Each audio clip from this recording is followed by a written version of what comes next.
You are now listening to Lady Denim. Kick back and enjoy the ride.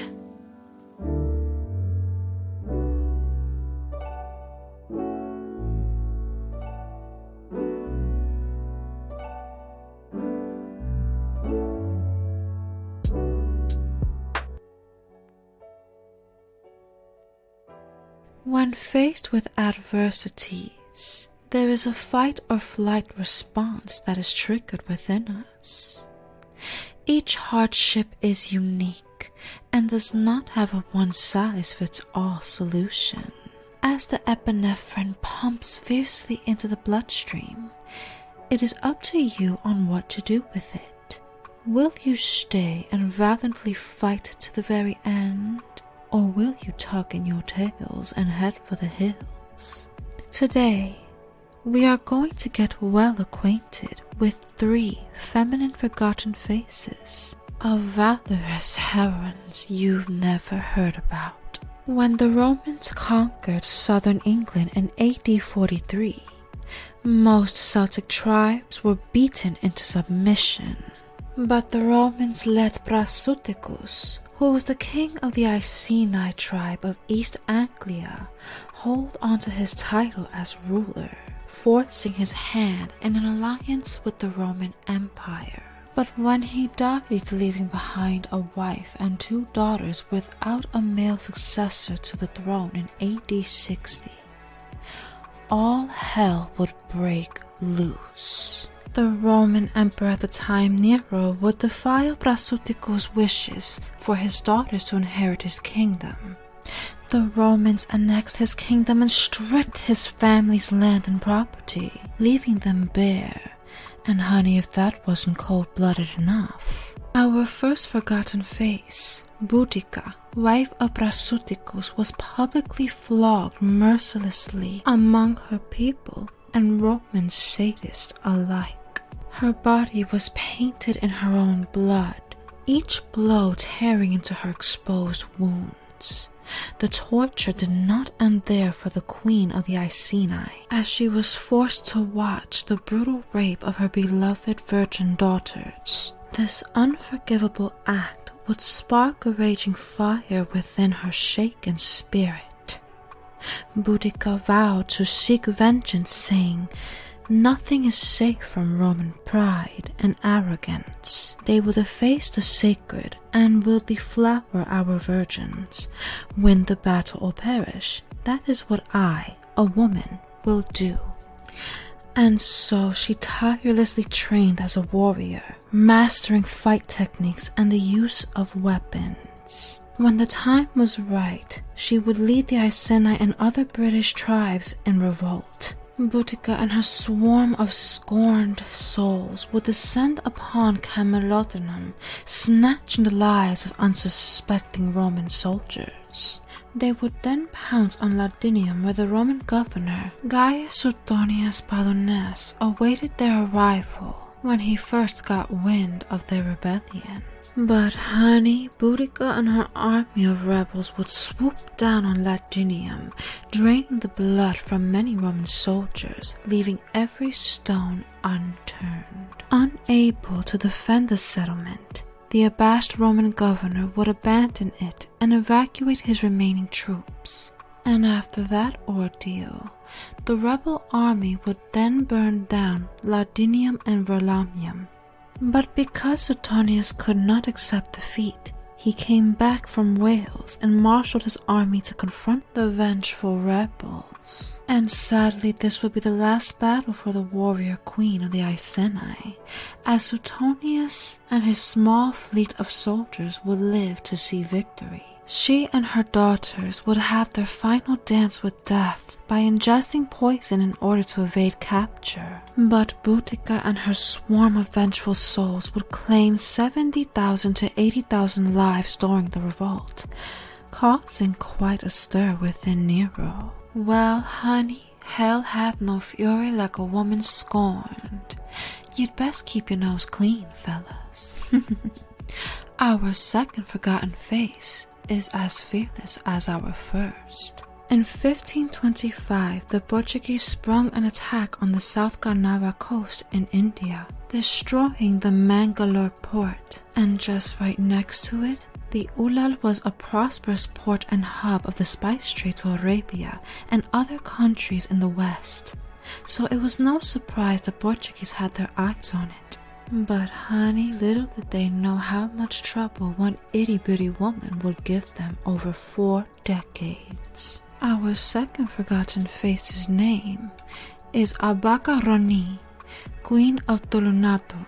Wave after wave of strategic attacks from the Portuguese would be wiped away like the sweat from her brow, even with the assistance of her salty, heartbroken ex-husband, the King of Banghera. Later in 1569, the warrior queen was also very skilled in using the Agnivana, and she rode her horse straight into battle.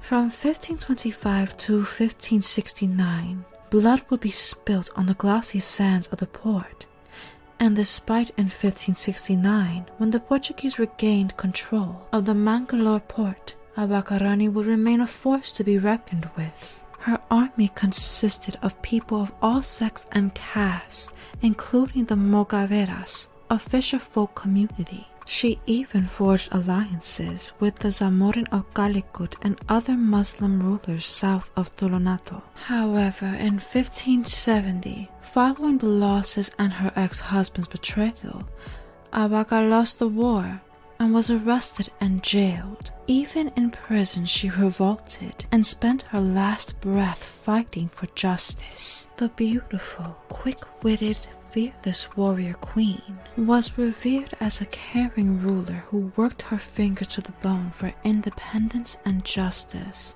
And honey, if you ask me, she is truly a symbol of India's once prosperous and progressive presence. Well, ladies and gentlemen, those 2 lovely heroines definitely shadow the red pill ideology of what women should be, huh?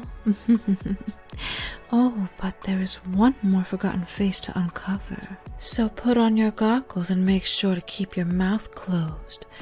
Where we're going, bugs will love to venture down your throat. Ooh. September 1st, 1939 would spark the beginning of World War II, and over the next 6 years, 40 million to 50 million people will lose their lives, leaving remnants of pain, destruction, and sorrow, forever tainting a piece of history. There are many stories of the brave and honorable men who fought valiantly in the war against the pitiless blood-drunk Nazis, and there will be some forgotten faces in the future for us to uncover. But today, we will unmask our third forgotten feminine face, or shall I say, extra faces. They are called the Night Witches, and sugar under the cloak of darkness. They were a German Nazi's worst nightmare. When Adolf Hitler had launched Operation Barbarossa, his massive invasion of the Soviet Union in June 1941, the Soviets had their backs sprawled up against the wall. By fall, the Germans were pressing Moscow, Leningrad was under siege, and the Red Army was struggling. Using female bombarders certainly wasn't a first choice, but the idea took off as the Soviets were getting desperate.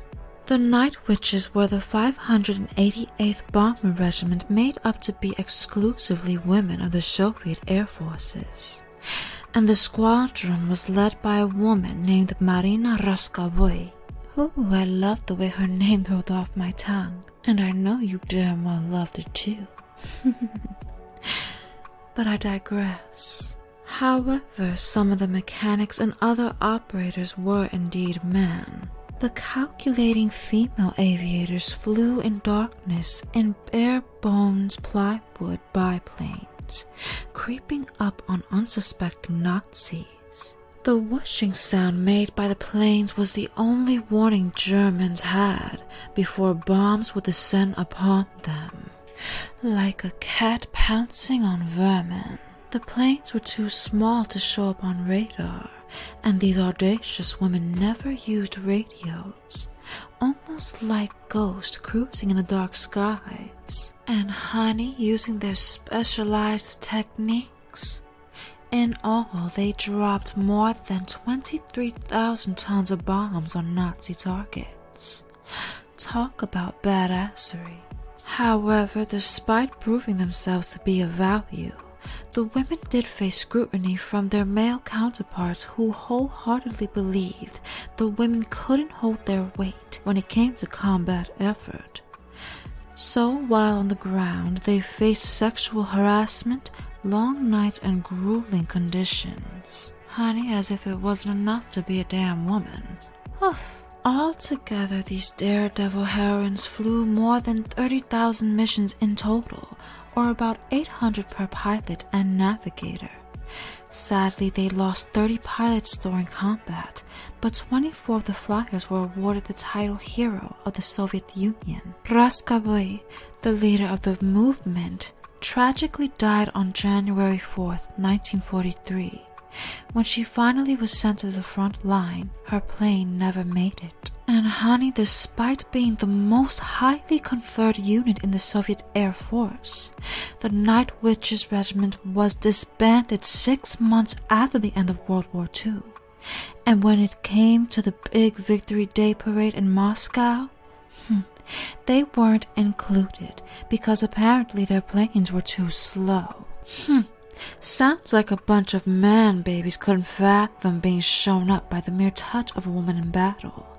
But honey, these brave women will be recognized for their sacrifice and honor, especially by yours truly.